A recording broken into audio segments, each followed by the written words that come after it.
Good morning students. आज हम अध्ययन करेंगे अध्याय 2 प्रबंध प्रक्रिया या कार्य, प्रबंधकीय भूमिका व स्तर। प्रबंध के कार्य को करने के अथवा कराने की एक निश्चित प्रक्रिया है जो जब तक चालू रहती है जब तक कि पूर्ण निर्धारित लक्ष्य प्राप्त नहीं हो जाता। यानी प्रबंध की प्रक्रिया कब तक चलेगी? जब हमने जो लक्ष्य निर्धारित किया वो लक्ष्य प्राप्त नहीं हो जाता, तब तक हम प्रबंध का कार्य करेंगे।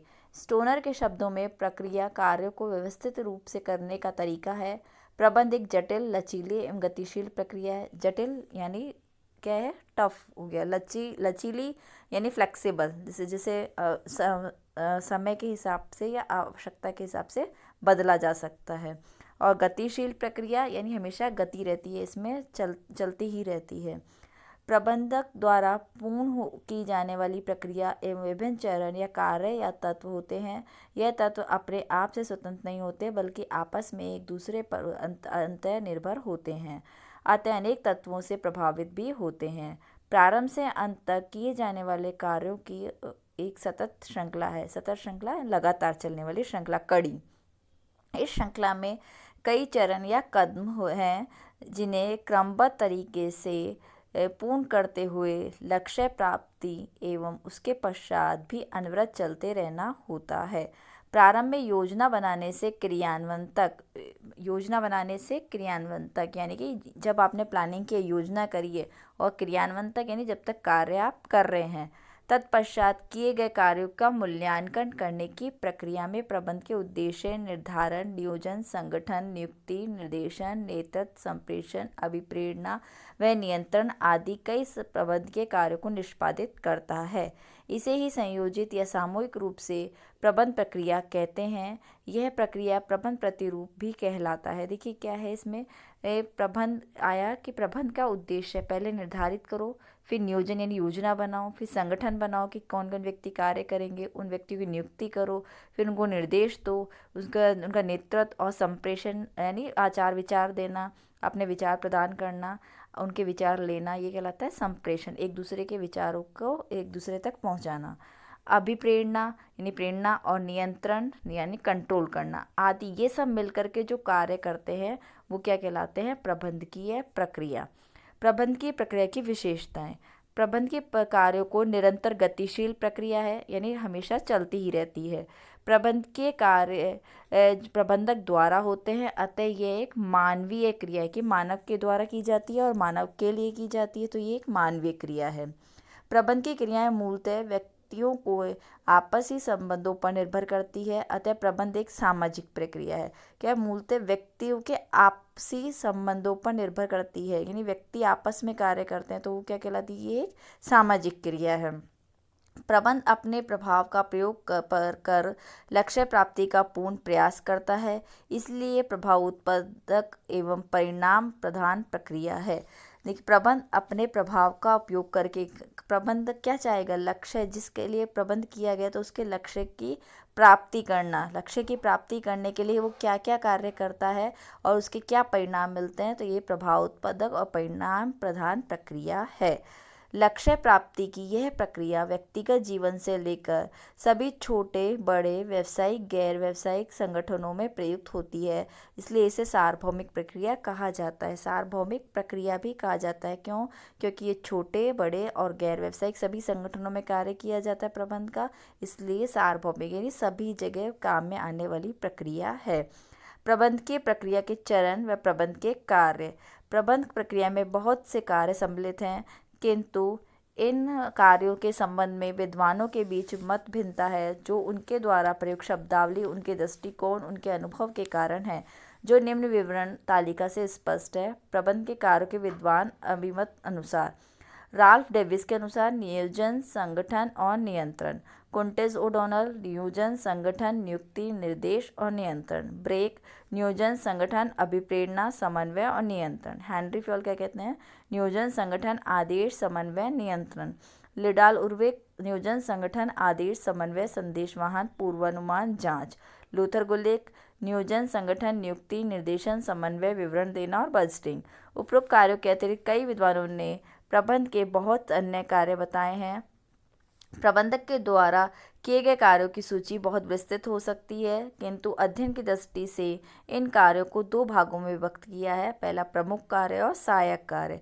प्रमुख कार्य। उपरोक्त विवरण सारणी का विश्लेषण करने पर विभिन्न प्रबंधक विचारकों में भी तीन कार्यों की समानता नजर आ रही है। वे कार्य क्या हैं? नियोजन, संगठन और नियंत्रण। देखिए, ऊपर इतने सारे विद्वानों ने अपनी अपनी राय दी कि प्रबंध में क्या क्या होना चाहिए, लेकिन नियोजन, संगठन और नियंत्रण, ये तीन चीज़ें जो हैं, इनकी आवश्यकता सभी ने महसूस की कि इनकी आवश्यकता तो हमेशा रहेगी। यानी योजना बनाने की, संगठन करने की और उसका कंट्रोल करने की, नियंत्रण करने की, इनकी आवश्यकता हमेशा प्रबंध में रहेगी। इसे अन्य शब्दों में भी इस प्रकार व्यक्त कर सकते हैं: नियोजन, क्रियान्वयन व नियंत्रण। नियोजित कार्य को क्रियान्वित करने के लिए संगठन में योग्य व्यक्तियों की नियुक्ति व उनको निर्देशन भी आवश्यक होता है। नियुक्ति कर्मचारियों को सौंपे गए कार्यों की जांच भी करनी पड़ती है। कुछ विद्वानों का मत है कि प्रबंधक सभी से कार्य करवाता है तथा संसाधनों का आवंटन करता है। देखिए, क्या कुछ विद्वानों का मत है कि प्रबंधक एक तो सभी से कार्य करवाता है और क्या संसाधनों का आवंटन, यानी क्या क्या साधन उपलब्ध हैं उनको एक दूसरे को देना, आवंटित करना, तो उससे सभी को एक साथ लेकर चलना पड़ता है, अर्थात समन्वय करना पड़ता है। सब समन्वय का अर्थ क्या है? मिलजुल करके कार्य करना, सभी को साथ लेकर के कार्य करना। इसलिए प्रबंधक के प्रमुख कार्य निम्न है: नियोजन, संगठन, निर्देशन, नियंत्रण, और पांचवा कार्य यहाँ पे आया समन्वय। ठीक है, कोऑर्डिनेशन जिसे हम बोलेंगे। सबसे पहले हम पढ़ेंगे नियोजन। नियोजन का अर्थ है, अब अध्ययन करते हैं नियोजन। नियोजन है किसी भी लक्ष्य की प्राप्ति के लिए किए जाने वाले कार्यों की रूपरेखा या चित्रण ही नियोजन कहलाता है। नियोजन का अर्थ है प्लानिंग, यानी कोई भी आप कार्य करते हैं उससे पहले आप क्या क्या योजना बनाते हैं, वो क्या प्रक्रिया क्या कहलाती है? नियोजन। जैसे इसमें बताया है, उदाहरण के लिए किसी कार्य हेतु किसी गंतव्य स्थान पर पहुंचना है। जैसे यदि हम कहीं जाना चाहते हैं, यदि कहीं जाना है तो हम पहले क्या सोचेंगे? कब पहुंचेंगे, कितनी दूरी है, कौन सा रास्ता है, कौन सा साधन उपयुक्त रहेगा, साथ में क्या क्या ले जाना है, कितना खर्च कर सकते हैं, इत्यादि इन सब प्रश्नों के उपयुक्त उत्तर में प्राप्त करके गंतव्य तक सही समय पर पहुंचने की रूपरेखा तैयार करते हैं। यही क्या कहलाती है? नियोजन, यानी योजना। प्रबंधक भी संगठन के लक्ष्य प्राप्त करने हेतु ऐसे ही प्रश्नों पर विचार करने से पूर्व कार्य की रूपरेखा या कार्य योजना बनाता है, जिससे निर्धारित लक्ष्य सुगमता से प्राप्त हो सकते हैं। यानी प्रबंधक भी कार्य करने के पहले कुछ योजनाएं बनाता है जिससे कार्य सुगमता से प्राप्त हो सके। प्रबंधक इस कार्य योजना के साथ इस हेतु आवश्यक साधनों, विधियों, कार्य पद्धतियों, नियम, कार्यप्रणाली, समय व बजट का भी अग्रिम निर्धारण करता है। नाइल्स के शब्दों में नियोजन किसी उद्देश्य को पूरा करने हेतु सर्वोत्तम कार्य पथ पर चुनाव करने व विकास करने की जागरूक प्रक्रिया है। नियोजन मूलतः प्रत्येक कार्य को करने के लिए उपलब्ध विकल्पों में से श्रेष्ठ उचित का चयन व जागरूक रहते हुए बदलती परिस्थितियों के साथ विकल्प को बदलना है। देखिए, नियोजन क्या है? मूलतः प्रत्येक कार्य को करने के लिए उपलब्ध विकल्प, यानी एक कार्य के लिए कई विकल्प हो सकते हैं, तो उनमें से श्रेष्ठ विकल्प कौन सा रहेगा उसको चयन किया जाए और परिस्थिति के अनुसार यदि विकल्प बदलना पड़े तो उसको बदला जाए। इसलिए गोयस के अनुसार नियोजन एक चयन प्रक्रिया है तथा नियोजन की समस्या का जन्म कार्य के वैकल्पिक तरीकों की खोज के साथ होता है। नियोजन कार्य के प्रमुख घटक या तत्व हैं: उद्देश्य, नीतियाँ, कार्यविधियाँ, प्रावधान, रीतियाँ, नियम, कार्यक्रम, व्यूह रचना, प्रमाप या मापदंड, समय, बजट आदि। भविष्य की समावधि को ध्यान में रखते हुए योजनाएं दीर्घकालीन और अल्पकालीन हो सकती हैं। दीर्घकालीन यानी लंबी योजनाएं, बड़ी योजनाएं जो लंबे समय तक रहेंगी। अल्पकालीन जिन योजनाओं का जो समय अंतराल है वो कम रहेगा, कम समय के लिए रहेगी, जैसे 6 महीने, 8 महीने। दीर्घकालीन योजना हो सकती है 6 साल, 10 साल, ये इस तरह से समय की अवधि है। संगठन, यह प्रबंध प्रक्रिया का महत्वपूर्ण कार्य है। उद्देश्य प्राप्ति हेतु जो आवश्यक कार्य या क्रियाएं संपन्न करनी है उसका निर्धारण करना, उन कार्यों का विभाजन व वर्गीकरण करना, उस कार्य को करने योग्य व्यक्तियों की योग्यता का निर्धारण करना, अधिकार व दायित्व तय करना, सभी कार्य करने वाले व्यक्तियों के आपसी संबंध निर्धारित करना, समान कार्य का विभागीकरण करना इत्यादि महत्वपूर्ण रचना प्रबंधक को करनी पड़ती है। इससे ही विभागाधिकारी, अधिकारी, अधीनस्थ, संबंध, संप्रेषण, प्रारूप, नियंत्रण की विधि निर्धारित होती है। देखिए क्या है, सबसे पहले क्या कहते हैं? कार्य का निर्धारण किया जाए। उसके बाद कार्यों को विभाजित किया जाए, वर्गीकृत किया जाए कि किस व्यक्ति को क्या कार्य देना है। उस कार्य को करने के लिए योग्य व्यक्ति, पहले जो कार्य जो अच्छी तरह से कर सकता है, जो व्यक्ति योग्य है, उसे उसको योग्यता के आधार पर कार्य देना। और उसके बाद अधिकार व दायित्व तय करना कि क्या किस व्यक्ति की कितने अधिकार और दायित्व रहेंगे। सभी कार्य करने वाले व्यक्तियों के आपसी संबंध निर्धारित करना कि व्यक्तियों के आपस में क्या संबंध रहेंगे। समान कार्यों का विभागीकरण करना कि यदि कोई कार्य समान है तो अलग अलग विभाग के हिसाब से कार्य देना इत्यादि महत्वपूर्ण रचना प्रबंधक को करनी पड़ती है। संस्था की सफलता एवं स्थायित्व उसके संगठन संरचना व संगठन कार्य पर निर्भर करती है। इसलिए प्रबंध चिंतकों ने इसे मानव शरीर में स्थित मेरुदंड के समकक्ष बताया है। यानी ये इतना इम्पोर्टेंट हो गया संगठन कि जिस तरह से मानव शरीर में मेरुदंड कार्य करता है, उसी तरह से एक संगठन जो प्रबंध की में कार्य करता है। फिर है निर्देशन। निर्देशन का अर्थ है निर्देश देना। किसी कार्य को निर्देशन में आएगा, किसी कार्य को करने के लिए उपलब्ध संसाधनों का प्रयोग किस प्रकार किया जाए, अधिकतम सफलता या लक्ष्य की प्राप्ति हो सके, यही निर्देशन है। निर्देशन का अर्थ क्या है? निर्देश देना। कार्य किस प्रकार होगा। समान संसाधन होते हुए भी प्रत्येक निर्देशक के पास प्राप्त परिणाम भिन्न होते हैं। देखिए क्या हो गया, क्या इसका अच्छा उदाहरण भारतीय फिल्म उद्योग में मिलता है। 1917 में शरत चंद्र चट्टोपाध्याय द्वारा लिखे गए एक रोमांटिक उपन्यास देवदास पर 1927 से लेकर 2013 तक 14 फिल्म निर्देशकों के द्वारा 16 फिल्में हिंदी व क्षेत्रीय भाषाओं में बनाई गई, किंतु सबका परिणाम भिन्न भिन्न रहा। यह एक ही उपन्यास पर आधारित कितनी फिल्में बनने का अनूठा उदाहरण है। हिंदी में 4 बार 1935, 55, 2002, 2009 में बनी। इन फिल्मों का फिल्मांकन एवं प्रस्तुति पर अमेरिका के प्रमुख शोध विश्वविद्यालय यूनिवर्सिटी ऑफ आयोवा ने निर्देशन का तुलनात्मक अध्ययन किया। फिल्म निर्देशक नायक, नायिका, खलनायक व सभी पात्रों को अभिनय, नृत्य व बातचीत करने के तरीके का निर्देश देता है। संगीतकार, कैमरामैन, ड्रेस डिज़ाइनर एवं फिल्म के निर्माण में लगे सभी व्यक्तियों को आदेश निर्देश देता है, अभिप्रेरित करता है, पर्यवेक्षण व जांच करता है, अंततः संयोजन कर फिल्म प्रदर्शन के लिए तैयार करता है।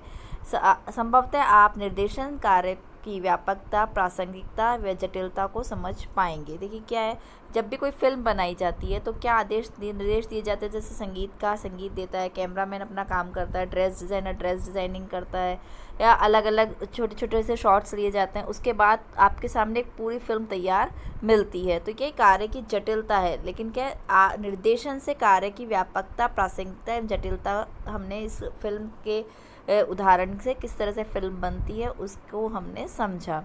प्रबंध भी संगठन में कार्यरत अधिकारियों, कर्मचारियों को आदेश निर्देश देता है। प्रबंध का कार्य क्या है? संगठन में जो भी व्यक्ति कार्य कर रहे हैं, कर्मचारी कार्य कर रहे हैं, उनसे आदेश और निर्देश देना, अभिप्रेरित करना यानी कार्य करने के लिए प्रेरित करना, उनका नेतृत्व करना, संप्रेषण करना, पर्यवेक्षण करता है।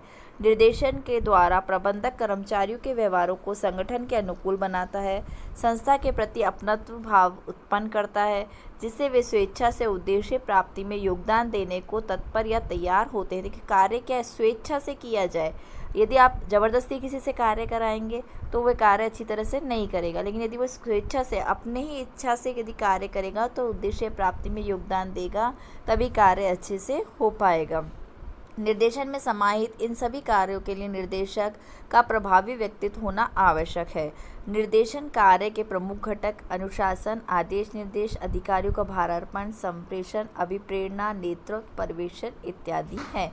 लेकिन निर्देशन के कार्य में क्या क्या आते हैं? एक तो अनुशासन, अनुशासन से रहना, आदेश निर्देश देना, अधिकारों का भारार्पण यानी अधिकार देना, संप्रेषण यानी एक दूसरे से आचार विचारों का आदान प्रदान करना, अभिप्रेरित करना, नेतृत्व करना, पर्यवेक्षण करना, ये सब क्या है? निर्देशन के कार्य। अब आता है नियंत्रण। नियंत्रण से प्रबंधकीय कार्यों को कुशलता से निष्पादन संभव होता है। अच्छे से नियंत्रण होगा तो कार्य भी कुशलता से किया जा सकेगा। कार्य के प्रमाप नियोजन के समय ही लक्ष्य निर्धारण के साथ निर्धारित कर दिए जाते हैं कि कर्मचारी द्वारा संपन्न किए गए कार्यों के वास्तविक परिणामों को इन पूर्व निर्धारित मानकों की से तुलना कर विचलन अधिक या कम ज्ञात करते हैं। पूर्व निर्धारित मानक यानी पहले के जो मानक है उनसे तुलना की जाती है, फिर अधिक या कम की मानक से तुलना कर विचलन, कितने विचलन आए, अधिक आए या कम आए, वे ज्ञात किए जाते हैं। ज्ञात विचलनों का प्रयोग सुधारात्मक प्रयास करने के लिए आगामी योजना के विस्तार के लिए किया जाता है। देखिए क्या है इसमें, पहले तो क्या है, पूर्व निर्धारित यानी पहले जो कार्य किया गया उसके क्या परिणाम रहे, क्या उसमें कमियां थी, क्या उसमें अच्छाइयां थी, तो ये क्या, मानक की तुलना करना। तो जो भी अच्छाइयां थी उसे अपनाना, कमियों को दूर करना, सुधार करना। तो ये सब क्या, आगामी जब भी योजना बनाई जाए तो पहले पूर्व योजना को देखा जाए कि उसकी कमी और उसकी अच्छाइयाँ क्या क्या रही थी। उसके बाद हम पढ़ते हैं हेनरी फ्योल के अनुसार नियंत्रण का आशय यह जांचने से है कि संस्था के सभी कार्य या योजनाएं दिए गए निर्देश व निर्धारित नियमों के अनुसार हो रहे हैं या नहीं। नियंत्रण का उद्देश्य कार्य की त्रुटियों का पता लगाना है, जिससे यथा समय इसमें सुधार किया जा सके तथा भविष्य में इस प्रकार की त्रुटियों को पुनरावृत्ति रोकी जा सके। सभी बताया मैंने। नियंत्रण का उद्देश्य क्या है, त्रुटियां यानी क्या क्या गलतियां हुई पहले, तो पिछले कार्य में क्या गलतियां हुई उनकी त्रुटियों को पता लगाया जाए, फिर उनमें सुधार किया जाए और भविष्य में इस प्रकार की त्रुटि नहीं हो उसका प्रयास किया जाए। नियंत्रण प्रक्रिया के 4 प्रमुख तत्व हैं: प्रमाप को निर्धारित करना, कार्यों का मूल्यांकन करना, परिणाम विवरण तैयार करना और वास्तविक परिणामों का प्रमापों से तुलना कर विचलन ज्ञात करना। विचलन यानी अंतर क्या रहा, अंतर को ज्ञात करना। विचलन के आधार पर संशोधन या सुधारात्मक कार्य करना, फिर जो विचलन आए उस पर सुधारात्मक कार्य की जाए। पहला क्या है, प्रमाप को निर्धारित करना कि कार्य क्या इस तरह से किए जाएंगे वो निर्धारित किया जाए, फिर कार्यों का मूल्यांकन किया जाए, उसके बाद क्या रिजल्ट आया उसका विवरण तैयार किया जाए, फिर उनकी तुलना की जाए और उसके बाद उसमें सुधार किया जाए। इस तरह से हुआ हमारा नियंत्रण। अब हम पढ़ेंगे नेक्स्ट वीडियो में समन्वय। Okay, thank you.